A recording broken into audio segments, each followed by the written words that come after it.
What's good, y'all? In today's video, I'm going to be breaking down how I design a bomber jacket for the spring using Procreate and my personal mockups from Procreate as well. If you guys are interested in the brushes and mockups I use in this video, be sure to check out the description. I'll be sure to link them there. Today, we're going to be working on some key design skills, but also keeping it very free and very open for you to use it in any of your creative projects, however you may want to. I really hope you guys can learn something from this, so be sure to follow along and let's jump right into it. Okay, so before we get started today, we want to go ahead and set up our canvas first. So today's canvas that we're going to be working on is going to be 4,000 pixels by 4,000 pixels at 300 dpi. So now that we have our blank square canvas here, what I want to do is go ahead and start setting some things up to make our design process a lot easier. So I'm going to go up here to our actions menu, and then I'm going to go to canvas, drawing guide, and then I'm going to edit that drawing guide. And then all the way here at the end, we're going to see symmetry. So we're going to click on that symmetry button. And what that line does is it basically dictates the center of our screen, which is going to make our design process, again, like I said, a lot easier going forward. But we'll see how this symmetry line comes in very handy very soon in our process. So now from here, what I want to do is go ahead and pull our mock-up that we're going to be working on for today's concept. So I'm just going to go to Quatro's Tops brushes. I'll be sure to link all the brushes and mock-ups I use in this tutorial in the description as well if you guys are interested in them. But like I said, I'm just going to go to Quatro's Tops, and I'm going to be using the bomber jacket front brush today. So here we are on our layer, and we're going to make sure our brush size is set to 100.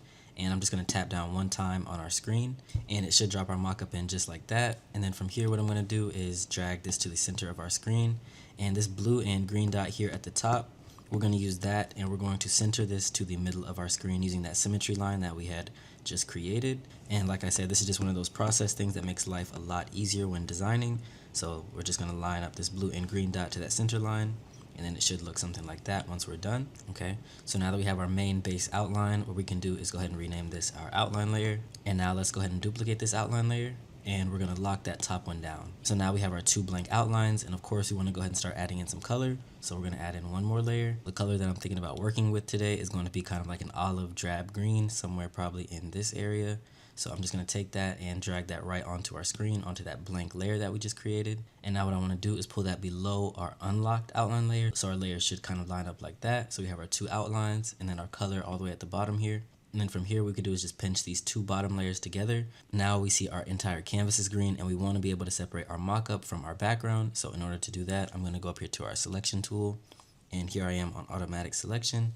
And I'm just going to tap down one time in the background, and that should change the color of our background, which will allow us to pull up our selection tool and then drag our background right off of our screen, leaving just this green base mockup here. Now we can rename this layer our base, and then after we have our base layer, let's go ahead and add in one more layer. And I'm going to go back to our colors really quick, and now here we are with the color that we just had selected. But I'm going to go here all the way to the bottom to this black and white scale, and I'm going to pull our color slightly to the black some so we get a darker green.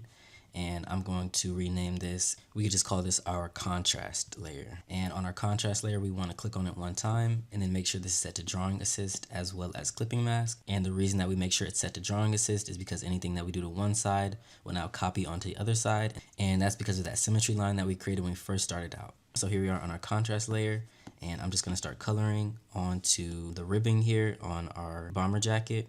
And that's also why we have clipping mask selected, because you see here I am obviously coloring outside of the lines, but everything we have is clipped to our base. So that helps make the process a lot easier when coloring in things like this as well. And the drawing assist is nice because we only have to do these things one time. It'll copy to the other side exactly how we're doing it on this side here. And then I'm also going to do this collar area as well. Okay, and after we're done, it should look something like that. Now what I want to do is add in one more layer, and this is just going to be between our contrast and our base layer.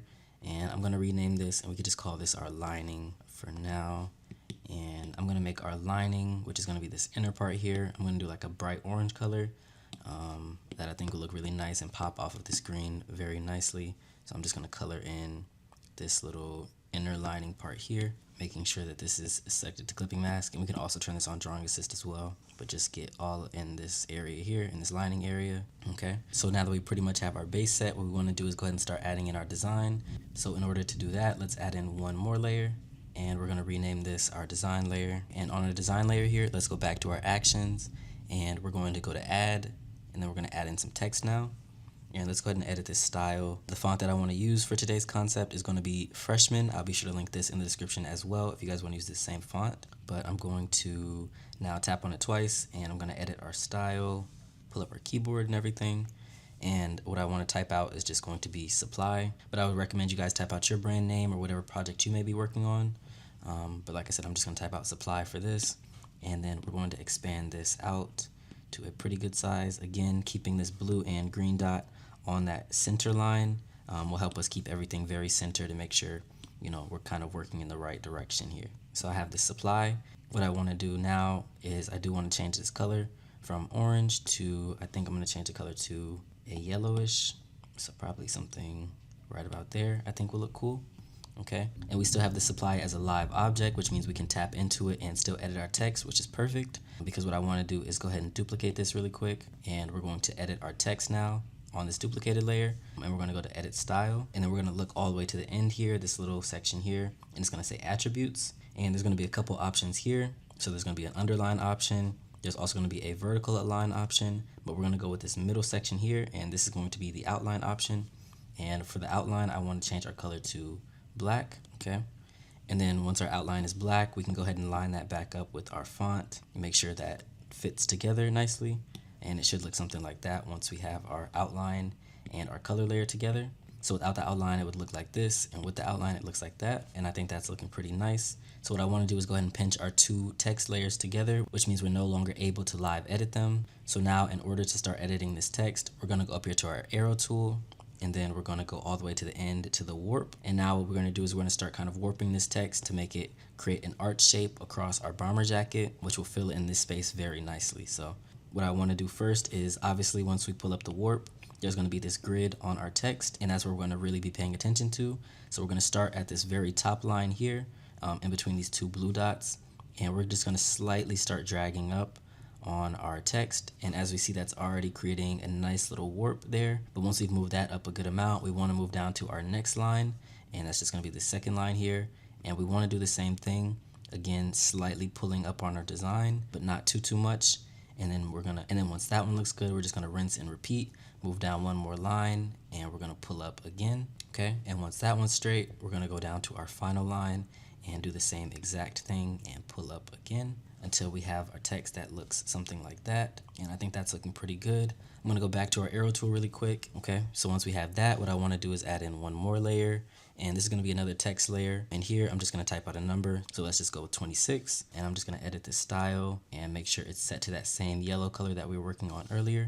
And then I also want to get the black border on this again, so to do that, we're just going to rinse and repeat those steps. So let's duplicate it, make sure this top layer, we turn on the outline, and then turn that outline, set it to black. And now from here, again, let's merge our 26 together so we have just one singular shape. And we're going to move this to our sleeve area somewhere right about there. I think would look nice. And then let's just go ahead and turn this on to clipping mask again, so it just clips to our jacket. What I want to do is add in one more layer, and we're going to now rename this our shadows layer. And our shadows are really going to make our mock-up pop and bring it to life some, make it look a lot more realistic than it already does. And for our shadows, what I like to do is just go to the airbrushing section and use any one of the soft airbrushes that are available just in the classic Procreate library, and make sure we're at a decent size as well. And on the shadows layer here, we also want to make sure that we're, again, clipping mask and drawing assist always. And then for the shadows, what I like to do is just follow the outline of the mockups here, and that's usually where a lot of the shadows would fall, you know, just forming like a kind of 3D shape around them. So that's where we're going to start at. And like I said, just going around very lightly on these edges, just kind of where the different parts of the fabric would kind of meet up. And then also making sure we get some onto the base of our jacket as well. And it's okay if you go a little bit heavy at first, because we can always go back and decrease our opacity or even just erase some if we need to. I like to usually lay all my shadows pretty thick at first and then just go back and make some little adjustments. So I'm just going to color all of this in here. And now what I want to do is just go ahead and, like I said, decrease this opacity a lot. So let's decrease that to about 40, and that'll just give us a nice little punch of the shadows without being too overbearing for our jacket here. Okay, and I'm just going to turn the shadows up a little bit more actually. Let's put these at about 65. Okay, I think that looks pretty nice. And once our shadows are done, it should look something like that. So now what I want to do is add in one more layer, and this is going to be our highlights layer. And on our highlights layer, we're going to select that same base green that we had started with, but we're just going to drag it up some towards the white area. So probably somewhere in this area until it's almost like a grayish color. Again, clipping mask, drawing assist. And for the highlights, what I like to do is go on top of some of these shadow areas, like right around the shoulder, and just do a very slight little line that lets us know that this has a little bit of shine, as a lot of these bomber jackets usually do. Like, they're not just a flat color like a t-shirt. They definitely have a little bit of that shine to them, so we just want to make sure that we emphasize that when we can in certain places, and it definitely helps with having the shadows as well. And the shadows and the highlights work really nice together, kind of acting as that contrast between one another as well. And then also still on our highlights layer, we could kind of do is go around on these sleeve areas as well and just very lightly add some of that lighter green in it, as well as on the body of our jacket too, until we get something kind of like that. Okay, and then we can also play around with the opacity on that, drop that to about 80. And from here, there's a lot of places that you could take this. If you wanted to add some patches to the shoulder or some buttons to the base, or even if you wanted to kind of add in a little graffiti or anything like that, this would be the place to do it. But that's where I'm going to leave you guys off. And yeah, if you learned something, be sure to leave a like, comment, and subscribe. The mockups and brushes you see in this video and other products of mine are available now on my website at quatrosupply.com. So if you're interested, I definitely recommend you check those out. And of course, there's a lot we didn't get to go over today, which is fine. Just leave a comment below which you want to see more of, and I got y'all with that. And yeah, I'll see you on the next one. Peace.